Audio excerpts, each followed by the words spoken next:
Hello there, welcome to Talking Balearics with me, Martin Makepeace, here in Ibiza. And me, Richie Pryor, in Minorca.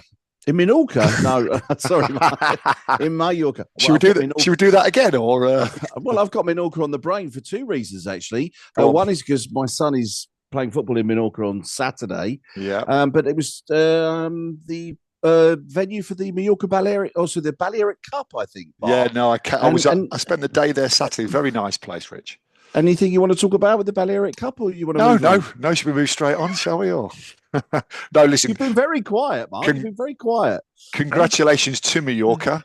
They were literally too good for the rest of us. They were a superb performance led by Ben Vickers, Wesley Walker and the team. So if they're listening today, congratulations. Fully deserved winners. And it hurts a lot to say that, Rich. It does, because they're our main rivals. There really is no love lost between Ibiza and Mallorca, but you sometimes have to clap the hands and say the best team won. Yeah, I heard you weren't happy, Mark. You know, I've got people out there in the field. Do you know what I mean? That no. Yeah, I wasn't my finest hour, I've got to tell you. But isn't that what sport's all about? It's about passion, isn't it? It's about competitive passion. Exactly. And I've got to say, I mean, we are talking Balearics, and I've got to say, Rich, that I always forget how beautiful Menorca is, and when I go there, it's an absolutely wonderful place. I mean, it's so different. It's so different to Ibiza. I can't tell you how different it is. Getting on a plane in Ibiza and getting off a plane in Menorca. It's just two different worlds. Yeah, it is. It's I find it a little bit like going back to Mallorca sort of 20, 25 years ago, to be honest with you, when you visit. It's so green as well. It reminds me of the UK very much as well. Very flat. There's just literally one mountain right in the middle, isn't there? And I've been told that the cricket field is beautiful. Is this like an old English cricket pitch? Yeah, it's incredible. It really is. It's such a great setup over there as well. I mean, it's a beautiful place. But the irony is that when I was younger, I didn't get Menorca at all, because you're young and stupid, aren't you? But the older I get, the more I like it. There you go. Yeah. I know what you mean. Definitely. So this is Talking Balearics. Yeah, this is Talking Balearics, Richie. I have got a few things for you today, right? I've just got a little bit of information about rental prices and the yin and the yang of Ibiza. I've got a little bit about football clubs. Obviously, me and you, big, massive football fans, and the clubs have almost shut up shop for the summer. So we've started to get the football teams over, and I've got a nice little story, because I saw two football teams this week from contrasting ends of the spectrum, which they're on the beach, Mark, as they say. They're on the beach, yeah. And also, I've got a little bit of a fun article about a really good competition where Ibiza came out on top yet again, Richie, yet again. Well done to Ibiza. I've got for you the Which magazine's report on over tourism, which is an interesting report, actually, which I can share with you, and also the Spanish government putting forward plans, or looks like it's going to go through, of reducing the working week, Mark. Yeah, I saw that, yeah. And I saw the hotel association asking for more money as well, so maybe we'll touch on that. So I'm just going to start off with we often go about rental prices, don't we, Rich? And we've got this real problem. In fact, I've got some Norwegian friends here, believe it or not, this week, and I was just trying to explain to them that bottom line is people can't afford to live in the Balearics anymore because it's so expensive, and the kind of the difference between what you get paid and what you have to spend is just getting ridiculous now, because average wage is probably about €2,000 a month, I would say, in Ibiza, and you can't get a room for less than 1,000 now as well. So, but it's just been reported this week. It changes monthly, because I remember having this conversation a while back saying that San Antonio was the most expensive place to rent an apartment on the island, but it's now Santa Eulalia. But they're not just the island; it's the most expensive place in the whole of Spain to rent an apartment. It's coming out over €4,000 per calendar month to rent an apartment in Santa Eulalia. So that creates a whole debate in itself, doesn't it, Rich, really? Because, we can't house workers anymore. It's as simple as that. And that 4,000 a month, Mark, what does that get you? It will get you like a 2-stroke, 3-bedroom apartment, really. Okay. Santa Eulalia is on the east coast of the island of Ibiza, and it's a really smart place. And it's no surprise it's had a PP government. I don't want to bring too many politics into it, but it's had a PP government for forever, and they really take care in the the appearance of the municipality. It's just a really nice place, Rich. I don't know if you've been there, but it's just a lovely place, and it's just been reflected in the rental prices. Yeah, I think in here in Mallorca, we look at, well, I'm a little bit out of the loop slightly, but I know last year we were looking around about between 400 and 500 euros per room, per month. That was the average that you should pay while you were here. Whether that's still the same now, I don't know. It might well have gone up, but that was the average. So I think it's gone up a little bit. I mean, but we're not talking the most expensive in the Balearics, Rich. This is the point I'm trying to make. It's the most expensive in Spain. Right? Yeah. More expensive than Barcelona, more expensive than Madrid, more expensive than San Sebastian, more expensive than all these major places. And it just, it's not sustainable, Richie. And the other thing I want to bring in is that I read a really good article in the paper yesterday from a guy who's had an interview who lives in one of these how do you say it in Spanish? Like the shanty towns, right? Mm-hmm. In Ibiza, we've got these big shanty towns that have risen up from. I saw one actually when I was coming back from the football match a few weeks ago. I saw one, and close to the airport it was. Yeah, and it smacks you in the face, doesn't it? It really does, there was a little interview, and he just basically said, Rich, he said, listen, if doctors and nurses can't find anywhere to live, how can we do it? And they're earning €2,000 a month. They are sending money back to their family. Now that's another debate as well, whether the money goes out of the Balearics, but that's what these kind of countries do, and the developing countries have to send their money back to their families.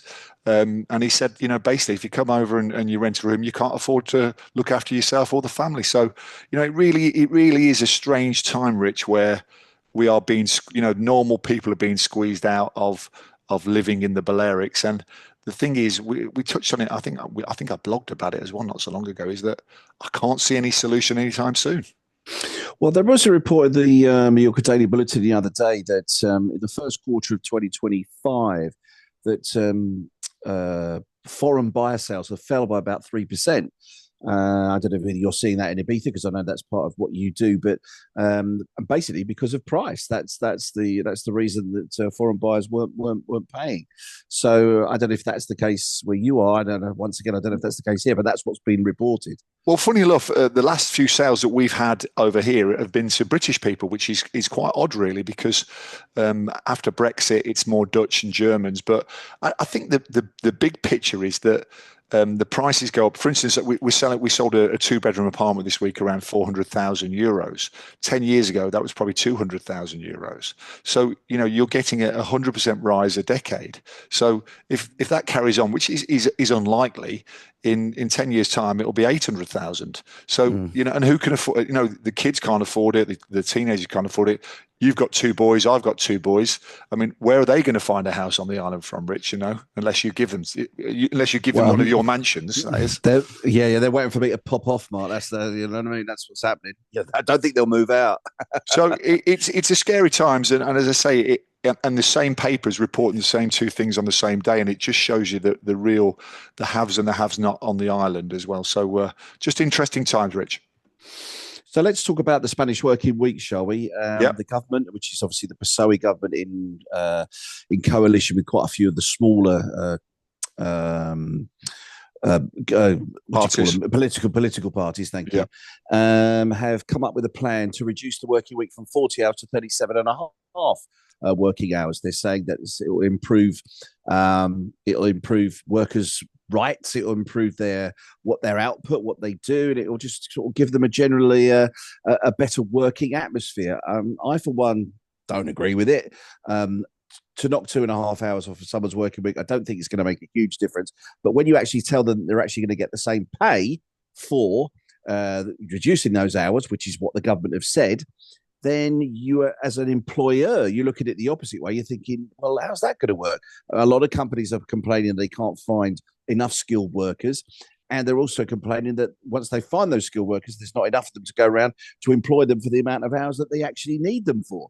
You know what I mean? So, which means basically that employers are going to, if they want to sort of, get the best out of what they can, particularly in the summer months, which we know a lot of businesses do here, then you're going to have to employ more people. That's the only way you could do it. That's more cost, etc. So I personally don't agree with it. I don't know what you think, but it's for me, particularly. Listen, maybe I understand it on the mainland where sort of other industries are larger than tourism, but tourism here is what 80-90% of our GDP, and it's very, very important. And tourism, who in reality works 40 hours in tourism? Nobody does. We all No. know that. No, So we work a lot longer hours than that. I think yeah, the bottom line is, Rich, it's too heavily tilted in the favour of the employee. Yeah, and this is, I mean, I in my other guys, I do a bit of accountancy for a couple of businesses over here and deal with these issues, and it's so heavily stacked in favour. The company has to pay the seguros, which is the social security, which is about 40% of the salary, holiday pay. Lots of entitlements there, which is all good and well. And listen, workers need to be protected as well, but it's too heavily stacked in favour of the employee. And you can't find them when you can find them. You have to pay them more. Now they're going to work less. I don't like it, Rich. It stinks to me. It stinks of a government who are just trying to look for ways to get more votes from their core audience. So, 40 hours a week is tried and tested. It works in Spain, and I think any kind of moves to reduce that is probably not the best idea in my opinion. it won't be surprised to know that the unions are on board, of course. Funny that. For two reasons. One, because obviously we know that they support this government, and two is obviously reducing workers' hours but still getting the same amount of pay is obviously a very favourable argument to put up with, isn't it? So yeah, and listen, you've got. I say you've got to be fair, and I don't think it's fair, and that's the thing. The whole system in Spain isn't fair, and this isn't. It's going in the wrong direction, if anything. I mean, on top of that as well, I just noticed this week that the syndicates. You talk about syndicates, which is unions in English. They're asking for a near 20% pay rise for their hotel workers. So you're going to have less hours. You're asking for 20% more. We can't find the workers. It's a real, it's a real kind of situation where I think everyone's pulling in different directions, aren't they? Well, it did say on the front page of the El Tomorrow this morning that the unions and the hoteliers don't look like they're going to come to agreements until at least June, if they do come to an agreement. You know what I mean? So which is not good for an island such as islands such as ourselves. But you know what worries me always, Rich, is that the people who are marginalised out of it all are the tourists. Yeah, because you're getting substandard service, which I've written about many a times, because we can't get good service because you can't get good people. The tourists just become the commodity that everyone forgets about, and they should be the first on the list, not the last on the list, because we're like a stuck record, me and you, aren't we? We're talking about tourists and the importance to our islands, but that's the reality of the situation. Yeah, I totally agree. Football, Rich. Football? Yeah, we've got a few clubs celebrating in Ibiza now. It's traditional that at the end of every season, the big clubs usually charter a flight, come over to Ibiza for one night. Manchester City did it when they won the European Champions League 2 years ago, and the latest super club to do it were. Did you see it? I did actually use you. Yeah. I did actually read it somewhere else, but it was Bayern Munich. It was Bayern Munich, Rich, and it was all the top players as well. Muller, Kimmich. Harry Kane was there as well with his big smiley face. He was at Casamacca, which is part of the Mambo group. So they went there for dinner. They went to Pasha afterwards as well. They were dancing in Pasha, and they looked like having a great time. I see there was a little bit of blowback on it as well, because obviously their lead hasn't finished yet, have they? They've got to play again this weekend, so they've literally come away for 2 days. But I mean, why not? It's great publicity for the island. It's great for the players to kick back. I know they get paid ridiculous amounts of money, but I love those pictures of Harry Kane with his big smiling face. I'm a big Harry Kane fan, so it was great. So it's good to see the Bayern Munich team in Ibiza. And then on the other side, I was on Friday. I had a little trip to O Beach, my normal Friday little day out, a few drinks and whatever before meeting up with my old boys. And there was a real kerfuffle in a good way. People were just going mad in a great way, spraying champagne everywhere, dancing. It was great to see. But you can spot a football team a mile away, can't you? And I was like, who are they? And it was Doncaster Rovers who were just Oh, having a great time. And I think their manager, I think is it McCann, I think an old Premier player, and he was there. I think the chairman was there as well. And it was just great to see that all these young lads, because they are young, by the way, Rich. You know, when you see them up close and personal, we think we can still cut it at that level, but trust me, we can't. well, actually, So weirdly enough, one of the players, a boy called Charlie Crew, is on loan at Doncaster Rovers from Leeds United, right, and he did some pre-season training here in Mallorca last year. So I met him, and my son Jude met him as well. So yeah. Well, listen, they've got to let their hair down if they've got themselves promotion. You've got to let your hair down somewhere. I see Arnie Slot was there as well, Mark. yeah, on his slot. So he was, yeah. Funny enough, he was. I did actually see him briefly yesterday because I was from afar. But he was causing a real commotion in a good way, and he was at O Beach, of course, in San Antonio, and they did a great thing. They got him up on the DJ box. They played "We Are the Champions." I think I sent you the video today, didn't I? Yeah, you did. And it was just just to see it. And I got to tell you, Rich, he's a big unit. He's Is a he? big unit. You don't Mm. realise, but he's big. He's strong. He's got to be about 6'3", 6'4", and he's like, wow. So yeah, it's good. Good to see all the footballers, and it's really good publicity for the islands, Rich, isn't it? I mean, but the bottom line is, we're running a tourist destination. So seeing all these famous footballers in these nice clubs, and it doesn't do any harm, does it? No, it doesn't. It's all good publicity. So listen, Mark, Zante, Mallorca, and Paris are among the European destinations with a claim to be the most affected by over tourism, according to a Which magazine report. The EC's definition of definition. I think you'll Sorry. find that's definitions, Rich. Yeah, of tourism can be defined by three measures. The first measure is the number of tourists per resident, known as tourism pressure, and it calculates how many nights tourists spend in a region compared with the number of residents. For example, if 100 tourists spend 5 nights in a resort with 100 residents, the pressure figure would be 5 overnight stays to every 1 resident. So Zante wins that prize. Yeah. There are only 40,000 people that actually live in Zante. But there were 6 million overnight stays in Zante in 2023. Which means 150 overnight stays for every person who lives there. And then the other measure where Mallorca came out is the most overnight stays overall. This makes Mallorca the most visited place in Europe by holidaymakers, with over 51 million overnight stays in 2023. The island's population is just under 1 million. It is the imbalance between the number of tourists and residents that arguably provides the best gauge of just how overrun with tourists a destination has become. What do you make? What do you make of that, Rich? I mean, I'm not really buying it because I don't look at Mallorca as over touristed, if that's even a word. Do you? I mean, what's the local feedback on that? Well, no, listen, no, I think it is. I think we have a problem with over tourism in a way that when you look at any one day, because obviously it's difficult to sort of gauge exactly how many people are in resorts or whatever at any one particular time. When you think about Mallorca, don't forget Mallorca is a hub for lots of different airlines. So you've got people transiting between airlines, but not actually going out of the airport, but they are coming through the airport, if that makes sense. Then you've got the cruise ships on the other hand. So they're in for some for 24 hours, some not for 24 hours, some for less, some for 12 hours. So you get them in as well. Do you know what I mean? So, and then you've got obviously the tourists on top of that. And then you've got the resident population on top of that. And I've said it, and I've said it 1,000 times. There are too many residents. Yeah. Immigration has become a problem in Mallorca. I don't know if it's the same in Ibiza, but immigration is part of the problem. And when you can't, obviously, as you correctly said earlier, if you can't house the doctors, the nurses, the police, the firemen, etc., then there is a problem. And I'm afraid then something's going to need to be done about immigration. I know this is a hot topic in the UK right now.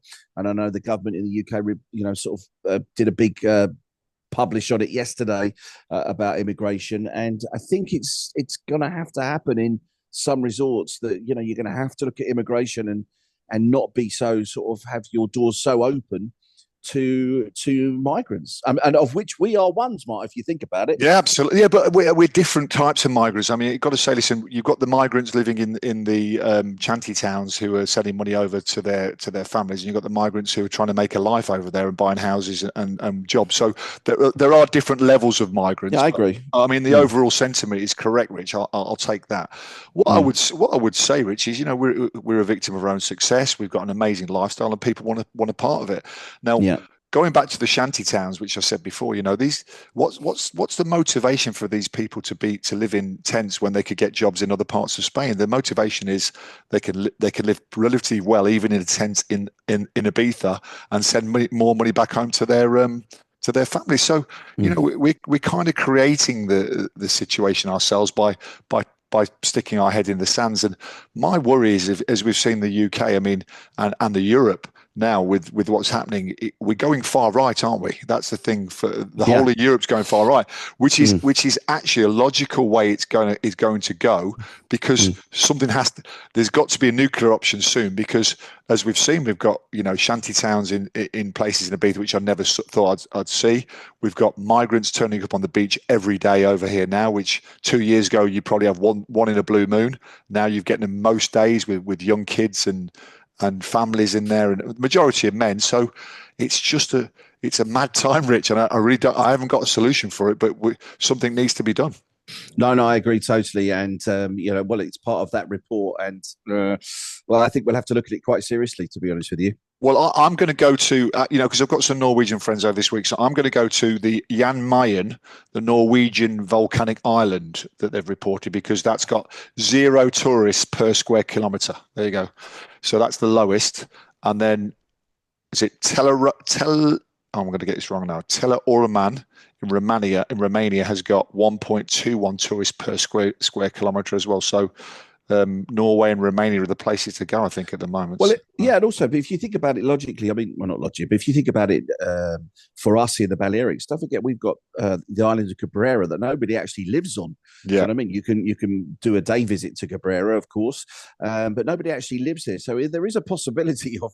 Obviously, I'm not purporting to say that let's get rid of everybody, but there is a possibility, and I think we talked about it a couple of weeks ago, whereas the island's population has grown, and particularly New Yorkers, has grown by about 40% in the last 20 years. Absolutely. I think we're the same. Interesting on that list, the which report that you sent over to me this morning, reading through it, that third and fourth on the list is Fuerteventura and Lanzarote. Now, we've often talked about the synergy between the Canary Islands and the Balearic Islands, and I know it's slightly different because the Canaries are genuine 12 months a year, where we're probably more 6 or 7 months a year, but just shows you why the Spanish islands are getting so much blowback from locals, because the over tourism, it's quite evident looking at these numbers, and which are usually quite reliable source.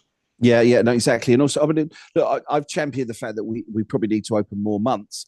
I'm not asking for, what I'm asking is the spread to be better over the course of the 12 months, rather than trying to ram it all into June, July, August, September. That's my point. And, I think there needs to be tax breaks. There needs to be, opportunities for businesses to stay open in the winter months. It does happen in Benidorm, and I get this thrown back at me all the time. Yeah, but Benidorm's different. It's not different. We just need to sort of, change the. We've both said it, haven't we? We need to change the way that we are marketing as a destination. Try and look at winter tourism. Try and bring something new to the islands and everything else. And it could work, but it's it just needs someone to sort of really think outside the box and just go, okay, this is what we're going to do. We're going to try this, and let's see what happens.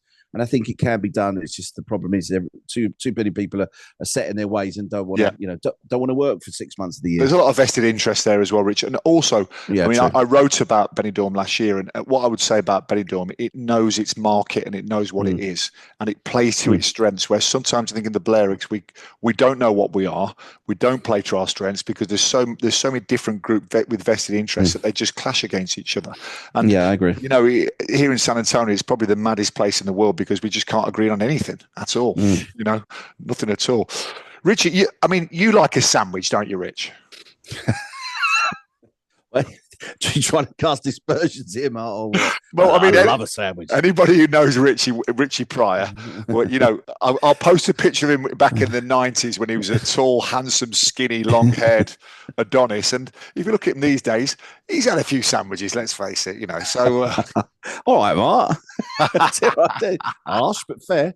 Harsh but fair. No, I've got to say, I love this. The final story of me today is that Ibiza has won.